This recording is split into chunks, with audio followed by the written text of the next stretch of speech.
Good morning, wrestling fans. Welcome to PWR today.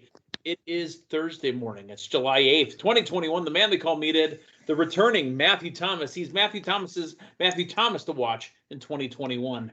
And you got to be that's a very high accolade because there's a lot of Matthew Thomases in the world. If you Google me, you most likely won't find me, which is not necessarily a bad thing. Fair enough. I mean, he's no Matthew Thomas Morgan, that's for sure. not yet. Although I might have to oppose Matthew Thomas Morgan in his district. You know, you need to have a son. You need to name him Matthew Morgan Thomas. Is what you need to name him. Yeah. Just to get back at that guy. Hey Matthew, let's get back at the people who take care of us. Who is our sponsor for today? That would be the great clothing brand, Collar and Elbow brand. You can browse their wonderful selection of various garments, and I understand they've got some new items to choose from on their website. I saw some last night on Dynamite that I may be getting next. Just in time for, you're really getting to the main event, the meat and potatoes of summer. Oh, I like and the meat. You do like the meat, and if you want to save money on the meat that is Collar and Elbow brand, enter promo code Linda K, LINDAKAY. Save yourself 10%. Use that money to buy the man they call Meathead a birthday gift. And hopefully you can buy him one of the new Collar and Elbow White Castle shirts, which I'm assuming are on the website, correct? Or no? They're not there yet. If they're there, I wasn't made aware of them. But the request is in. Oh, my goodness. Yeah. Here's what I saw last night on Dynamite is the new baseball jerseys the Good Brothers had on. Yeah, did they have one for Sid? I don't think so, but Sid played softball, so that's true. Good old Sid, Scissorhands Vicious. Let's talk about the news here real quick. Zelina Vega, who has recently returned to WWE on Smackdown and was entered into the women's side of the Money in the Bank, is got some sort of beef. I don't know. Speaking of meat and beef, she's got some sort of issue with Dave Meltzer. I'm not a big fan of Dave Meltzer. He was featured prominently on some of the Dark Side of the Rings, but to be completely honest, this seems like a gentleman and I don't know him. Let's make that part very clear. I don't know Dave Meltzer, but here's the way I read it. He seems to make a living on making living off other people making a living. And there's a little tit for tat going on Twitter between Zelina Vega and Dave Meltzer. Yeah, well, I'll tell you, Meltzer, he definitely got in on the ground floor of the sheets. I mean, one of the first mainstream, not mainstream necessarily, one of the first dirt sheet writers ever. I mean, he basically there's the right term, dirt sheet. Yeah. Not wrestling sheet, dirt sheet. Here's the thing, man. Here's the thing. All right, so you're not liking what Meltzer's putting out. You know what we need to do? Meltzer, he's got his own star rating system. We need to come up with a much more efficient and correct match rating system. That's going to be what we get to run head to head with Meltzer. This is, this is Monday Night Wars, Wednesday Night Wars. Well, this is the Friday Night Wars coming up in August. This is the Meltzer Meathead Matthew War. M. There you go. I like it. So I'm gonna work on a couple of different options. I'm gonna have a couple of different proposals, and then we'll maybe put it to a vote. The new rating system that we will start instituting for all of the shows that we cover. Tell you what, I'm going to put this to a vote. There's more news on Smackdown when they go live on the July 23rd edition. They are going to be airing some matches from Rolling Loud Miami 2021 Festival. We saw AEW last night in Miami on their Road Rager show. It looks like Smackdown for July 23rd will air from the Rocket Mortgage Fieldhouse in Cleveland, Ohio, but it will also feature matches from Rolling Loud from the Hard Rock Stadium in Miami. Your thoughts on them having shows a la Impact when they used to show matches from other buildings? Hey, go for it. I think that's a really I'm kind cool of excited concept. About it.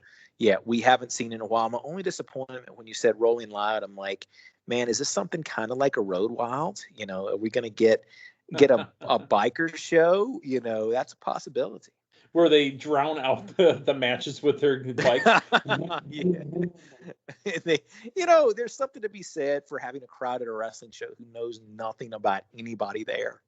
Well, it was WCW. So more WWE notes as they wrap up their stay in the Yuengling Center. They have already taped the final Thunderdome Raw, which will air this Monday. Here's the matches that are going to happen.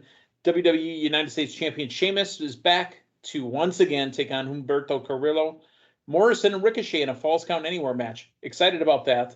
The go-home build for Money in the Bank. Plus, in his first ever singles match, almost takes on Eric, while his partner AJ Styles will face Ivar as they prepare to defend against the Viking Raiders on the following week's live Raw. Well, it's nice to know that they put Sheamus's title defense and also the tag team title defense, both people who are on Team Nelson Mandela on free TV. So that's nice for the casual viewer. Although, man, the way things are going, your big Hangman title win might be coming on free TV too. Title win or just title match, and then a title win on a pay-per-view? Title win, man. You got people back in the building. I don't think you can give Hangman the opportunity and not pull the trigger at this point. I think you got to make the people happy. Got to give the people what they want, according to Excalibur. That's true. We've got one more thing that the people might want, but we don't know for sure because they haven't seen it in over a year. Dwayne "The Rock" Johnson's XFL League has pushed their relaunch season back to the spring of 2023. So we thought that the XFL was returning in 2022 in conjunction with the CFL, the Canadian Football League, but there's been some delays there. So they will not launch the XFL until not next year, but the year after in spring of 2023. I think it's probably a good idea to make sure they've got all their ducks in a row. And, I know last time they were impacted by the unforeseen events of, COVID and everything being shut down. But we've had the initial and then, of course, the second variation of the XFL. We really want a well-developed product that is able to make a go of it and becomes a consistent, professional sports mainstay. I was enjoying the XFL, honestly, when they were going there. We all had picked our teams at work. We each had, our own team that we pulled for. I was rooting for Dallas. I really thought that there was some talent there. And the difference between the XFL now and the initial Vince McMahon XFL, the NFL really welcomed it with open arms. I mean, they aired games on the NFL Network. Yeah. Yeah, no, and I mean, you've got something that is running unopposing. It's could you imagine? Could you imagine if they decided to, or somebody, decided to put a new pro football league and just go the Sunday afternoon wars? We're going to run head to head. Oh boy, yeah, that would be the juggernaut, if you will. Let's talk Dynamite from last night. It is the first. Now, yes, I understand that the CWC for NXT has fans at their arena. I understand that AEW Dynamite had fans at their arena. I understand that WrestleMania had fans at their arena. But this, last night, was the first roadshow TV taping for professional wrestling in over a year. AEW hit the road first. They were live in Miami, and it was the Road Rager. Matthew, thoughts on the setup, the hard camera, the stage to the ring, the way it launched off. Yeah. I mean, and starting off with Cody Rhodes. Oh, it looked like a normal professional wrestling show. And I think of another note, another first, they were inside, right? Yeah, they were inside. Did not see the sun. Yeah. So, even you look at what they did with WrestleMania, you're in an open air stadium. So, I think there's something else to be said for having that crowd indoors as well. It looked great. It felt great. And, this was really, I feel like, our first glimpse, and you're probably even going to get it more so next week because they're outside of the state of Florida, of really taking that pulse of the arena, of what the arena likes. And I get it, you've had people traveling in for your Daily's Place shows, but you got to think, over the last 18 months or whatever, that you've had a bunch of consistent, Daily's Placers. So you might be getting the same response week after week. So, man, back to the Impact days when we saw the same people in Thing 1, Thing 2 t-shirts. Thing 1, Thing 2. And here's the thing, no pun intended, what we have been missing over the last year and a half one of the things that I'm so much looking forward to is being able to read the audience's reactions, because man, we think we know, but we don't. We're just assuming. Really, we're assuming who's over and who's not. I think Hangman was a really easy call to make, and I think our predictions was over before they left. Yeah, have been right. I mean, that's built to a fever pitch.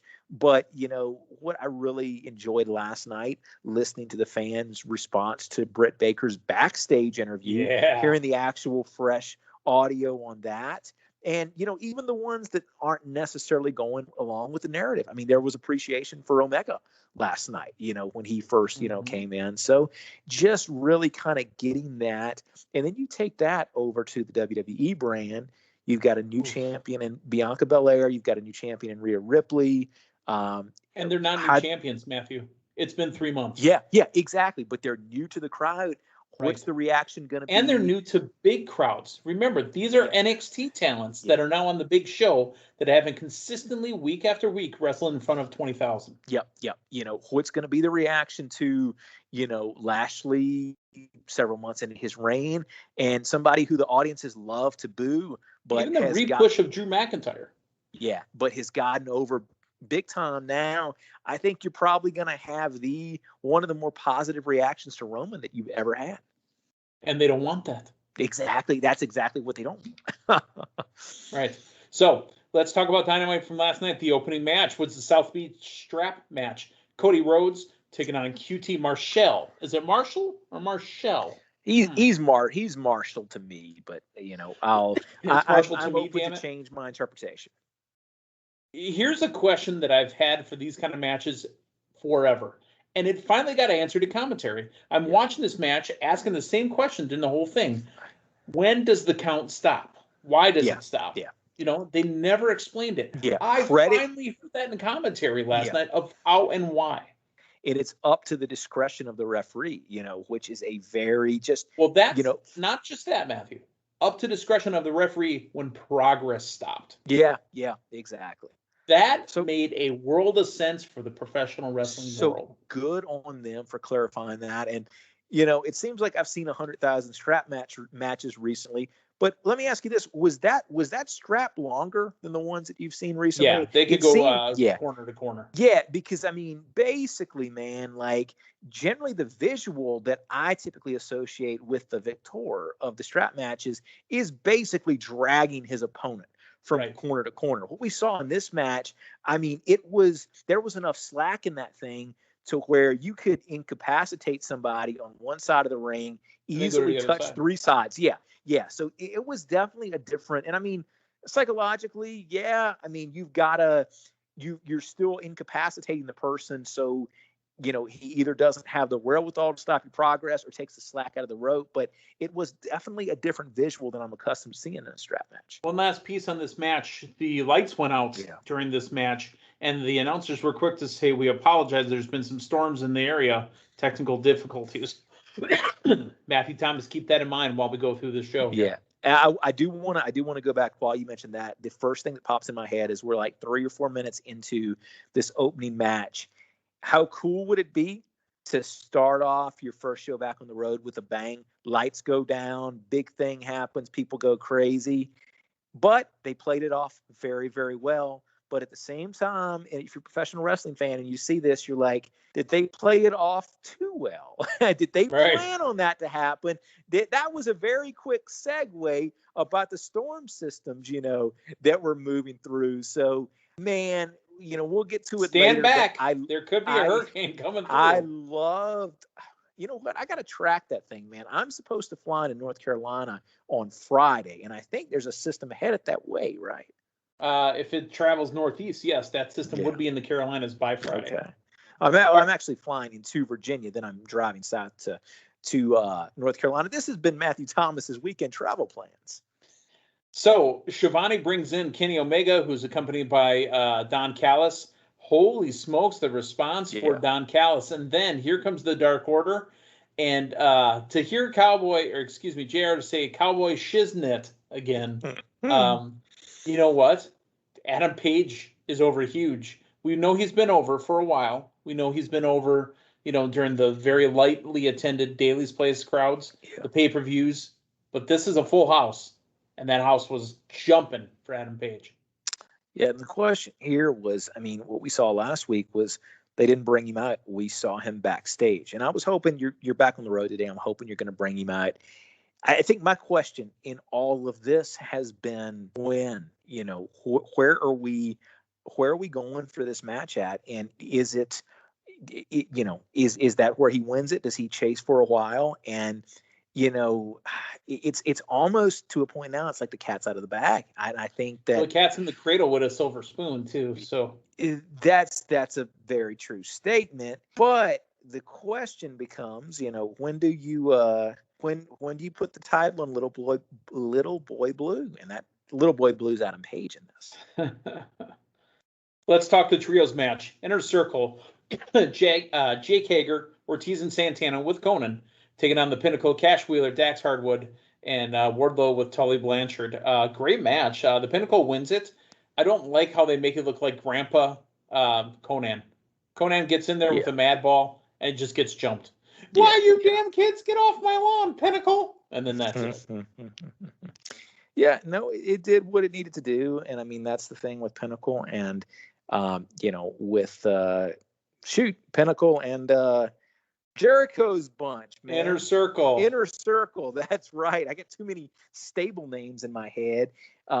There's so many people that can pair off in these two stables, and you get this feud. You're able to keep this feud feeling fresh because you've got all these different matchups. Okay, let's talk about the standoff. I didn't know that they were having another match, but now I know. Here's what we got. Chris Jericho and MJF made their way to the ring. Someone jumped in the ring. MJF and Jericho did great work. If I was Jericho watching MJF make sure that he took over and become a heel right away after that fan, I would have been like, good job, kid. And then Jericho making sure that, he had control of the mic as well. They're chanting Y2J. Goes, Y2J's been gone for years. So these two guys, Jericho being the wily veteran and MJF being the protege, again, pull the curtain back. MJF is working with Jericho because Jericho sees a lot in him, and MJF is a big Jericho fan. So I loved what they did here. I thought it was great work. 100%. And Jericho is one of those few people that can be just as effective as a babyface as he can a heel. And there's, because the character doesn't change that drastically. And to see Jericho, the response that Jericho got last night, I think was great. Jericho as a face is still an edgy baby face, and this just absolutely works. I loved, you mentioned it earlier, you kind of alluded to it, Britt Baker DMD cutting her very serious promo. And you know what? I'm thinking, all right, how is this going to end? She goes, they call Dallas the Big D. When I'm done with it, it's going to be the big DMD. I was saying it in my head about 5 seconds before it happened because it was absolutely perfect. Oh, absolutely. And this is, you go coming out of the pandemic, people being just flat out over. I think Paige is number one, and I think Britt Baker's number two. Paige has the men's side. Britt Baker's got the women's side. They are your top stars. Holy smokes. Real quick, too, it was mentioned, I kind of skipped over, but we're going to circle back to it. Moxley will return next week to defend his IWGP championship against Machine Gun Carl Anderson, the New Japan Pro Wrestling United States Championship, defended on Dynamite next week. Hey, Meathead, did you find out what IWGP stands for? Yeah, I want to get punished. I don't know. Interesting. Yeah, I knew you were doing some research on that. Yeah, that's where I'm at today. I want to get pile drive. I mean, I really don't know. Yeah, it's very. We'll have to get. If you ask Luke Skywalker of the 2 Live Crew, he'll tell you what he thinks it is, but we're not going to, justify that. Very well. Andrade El Idolo, I practiced that, by the way, with Vicky Guerrero, taking on number 5 ranked Matt Sydal. Small bone to pick with AEW. Not only did they have last week's results still on their Dynamite website today, they also don't have the rankings updated. So how the hell do I know that he's number 5? Because you don't update your damn rankings. That's why you got to watch. You got to watch the TV show to find out. Ugh. So Andrade El Idolo against Matt Sydal. I think he ran right through him. Now, where would that put Andrade in the rankings if he beat a number 5 competitor? Yeah, I mean, you'd think that for storyline purposes, you want to break the guy into the 5 spot. And honestly, I thought these two matched up very well. Sydal got in more offense than I was necessarily expecting to see, and I think they did very, very well together. Overall, solid match. Here's the thing, man. I really like Andrade's ring gear. I want to ask you a question about his ring gear.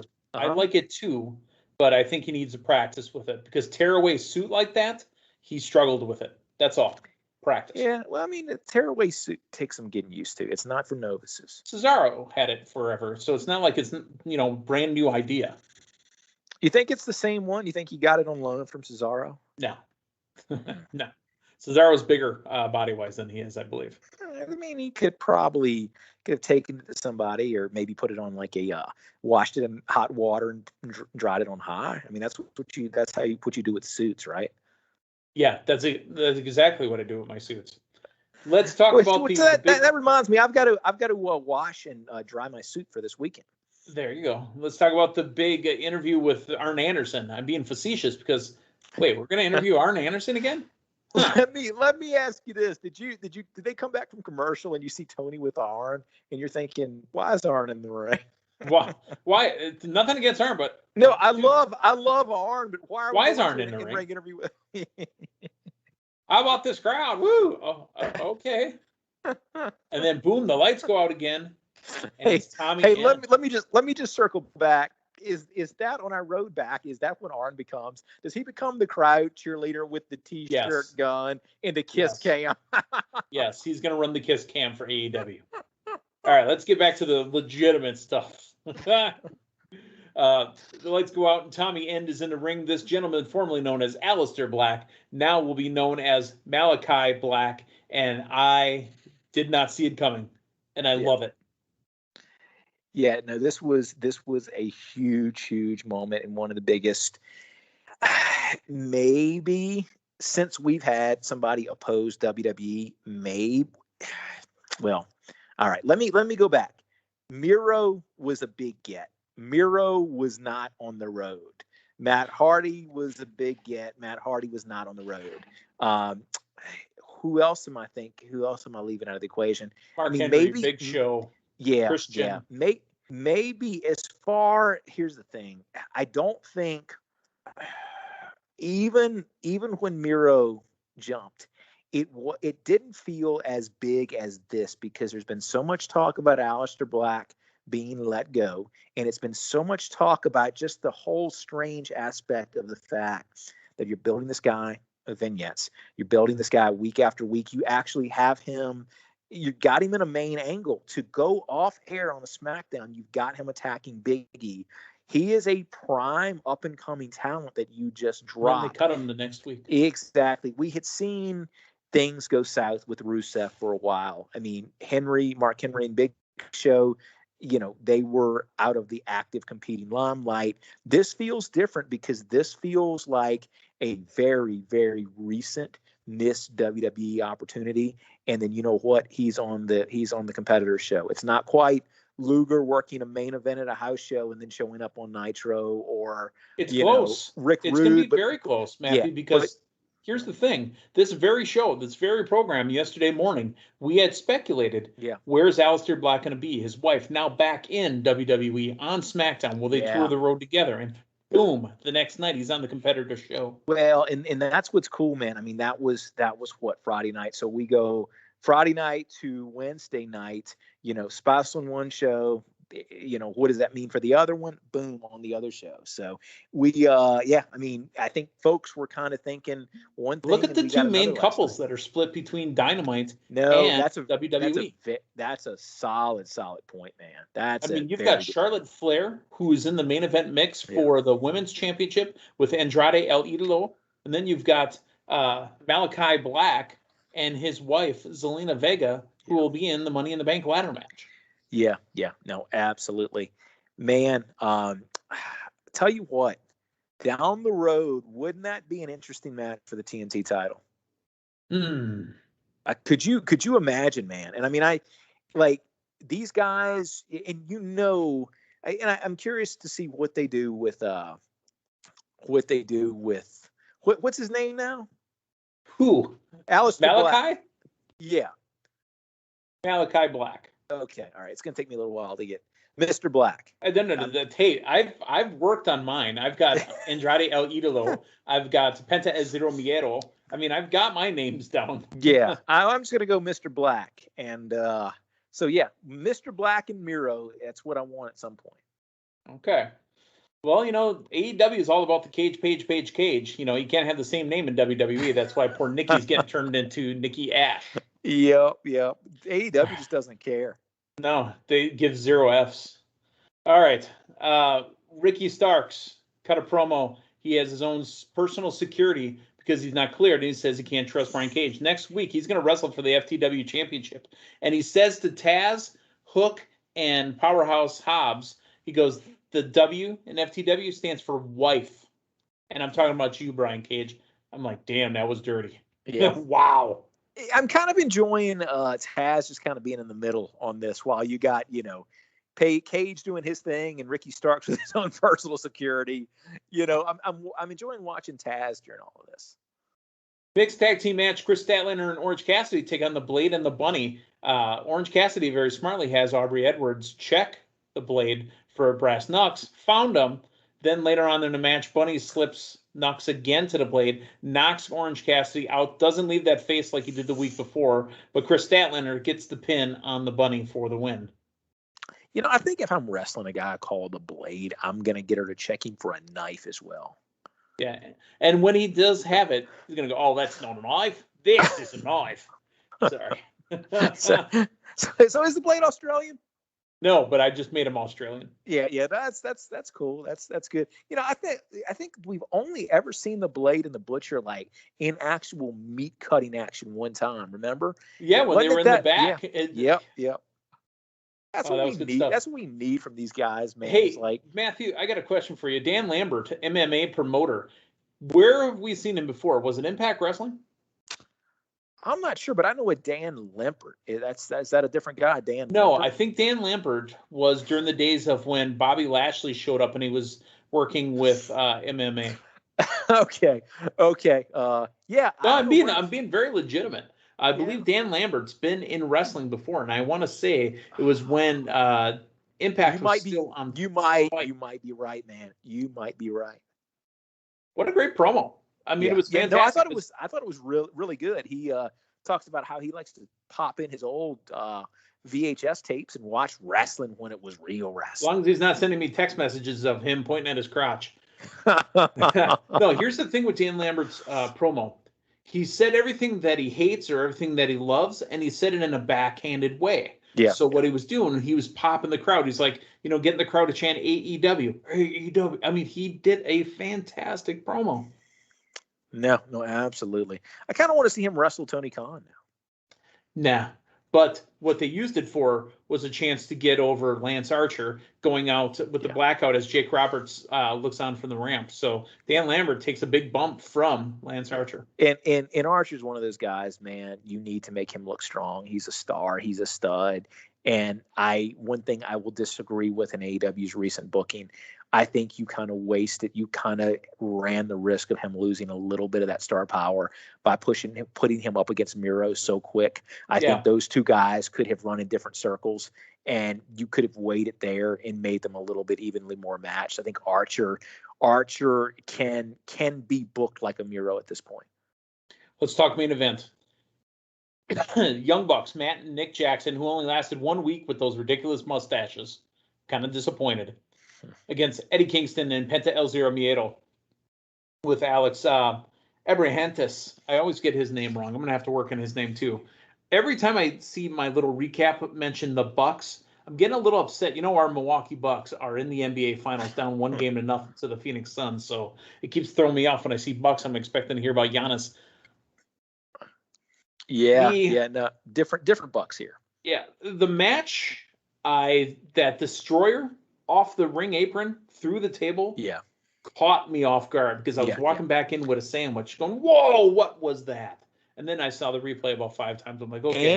And something to get used to now is, I really noticed it on that too, is the lack of room between apron and guardrail. I mean, you're going into a lot of places now, man. That was tight. That is an AEW thing, though. We're so conditioned to WWE having, 15 feet between the ring and the ringside seat. 100%. And all padded and a huge wall. So and I mean that's why when we saw that spot last week from with Ricochet and Morrison, I mean it was basically a long jump, Yeah. I have a question to ask you though. When the tax came out, okay, cool, they're gonna do the tax. Did you see him scoop him up and throw him? Not once but twice. I didn't like that. The crowd's too close. Yeah. No, that's a lawsuit waiting to happen. However, visually speaking, when they technically put the tax in Kingston's mouth and he spit him out when he got hit, that was a very cool visual. Yeah, this much more so than any other match on the card was much more of a spot-oriented match. It was kind of, a little bit outlaw there towards the end. I loved it. I thought it was. I don't think you can do this more than once a show, and I think AEW in the 2 years or so that they've been on TV, they have had issues at times where this type of wrestling overpowers their show. I think this needs to be the exception and not the norm. But, this match worked for what it was. It felt like absolute chaos to end your show. And honestly, I didn't know the way it was going to go. I know it seems like a pretty safe bet that the Bucks retain. Your first live show back in front of fans, people, like Kingston, they like this team. I thought, all right, maybe we actually change the titles there. You had a Kaz run in, and you had multiple ref bumps. It was just that all out carnage, bodies all over the place that you can't get away with doing every week, but once in a while. And I think last night was a good while for once in a while. Cool. Well, I thought the first show back to the road looked amazing. Okay. Yeah. I was absolutely happy. I'm excited to see what WWE presents. They've got a really high standard to meet. And this is the irony of the whole statement I'm about to make. WWE needs to match AEW's intensity and presentation. Can they do it? Absolutely. And here's the thing, man. There's something to be said for AEW getting out there first. AEW is running that. I mean, AEW got the first show out last night back in front of a live crowd, not in a home base.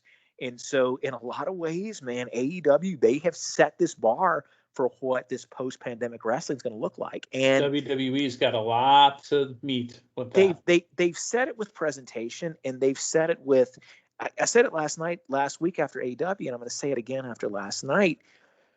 I don't feel like AEW is really wasting a minute of their TV, whether it's a no more Ricky and Morty. I mean, from 2 years ago. Yeah.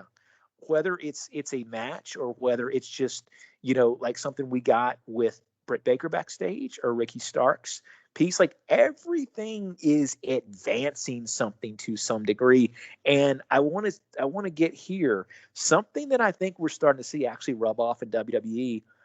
Earlier on the show, you just gave me the title matches, the Sheamus title match for next week, but also the tag team title match for 2 weeks away on a Raw, the week after a pay-per-view. On their live Raw. When was the last time you ever recall Raw announcing matches 2 weeks in advance? I think some of AEW's booking of, 2-3 weeks down the road for these Dynamites, I think WWE, I think that's rubbing off on there. And I know this is different because we're going back to live audiences, but I think it was Kofi Kingston in his promo last week with MVP. I heard him reference Fort Worth. Man, how far and few between have WWE specific references of cities been in the last decades? It's the event that's coming up. Very rarely do they ever go, the old, NWA promo route. When we get to Milwaukee, I'm going to tear your ass. Exactly. And I think that's potentially another AEW influence, and I think it's for the better. I think it's for the better as well. Like I said, WWE, you've got a high bar to reach. Yeah. I know you can reach it. I want you to reach it because the wrestling fan deserves it. So we've got this coming Friday, tomorrow night, the last SmackDown from the Thunderdome. And then finally, on Monday, already taped, the last Raw from the Thunderdome. And when we return the following SmackDown, they will be live in Texas for the go-home to Money in the Bank. Matthew Thomas, it's a hot time to be a wrestling fan right now. I'm very excited. You've got tickets to SummerSlam, you said, right, in Vegas? I do. So we are about 6 weeks away from that. I can't wait to check out that new stadium in Vegas and just to see that crowd, man. I mean, it's going to be a pretty big gathering by all accounts, and my goodness, I look forward to the build, man. You know, I know there's some rumors out there. What a big show we have given everybody this morning. We are 30 plus minutes. It's wow. Chris 20, my ass. We're not doing it, but it's a returning Matthew Thomas. It's the first ever live Dynamite in 2021 from a live audience. You know, we've got a lot more to talk about tomorrow morning. We will get you ready for SmackDown, the final SmackDown from the Thunderdome. Will they say goodbye? Will they say goodbye on Monday? Who knows? Jimmy Uso news will probably be coming out as well with the SmackDown coming up. I just want to say this, dude, you've got to write out the Thunderdome. You've got to blow the thing up in storyline. Oh, this isn't Vince McMahon in a limo. All right. For Matthew Thomas on the Man They Call Meathead, hey, we will talk to you tomorrow morning. So long, everyone.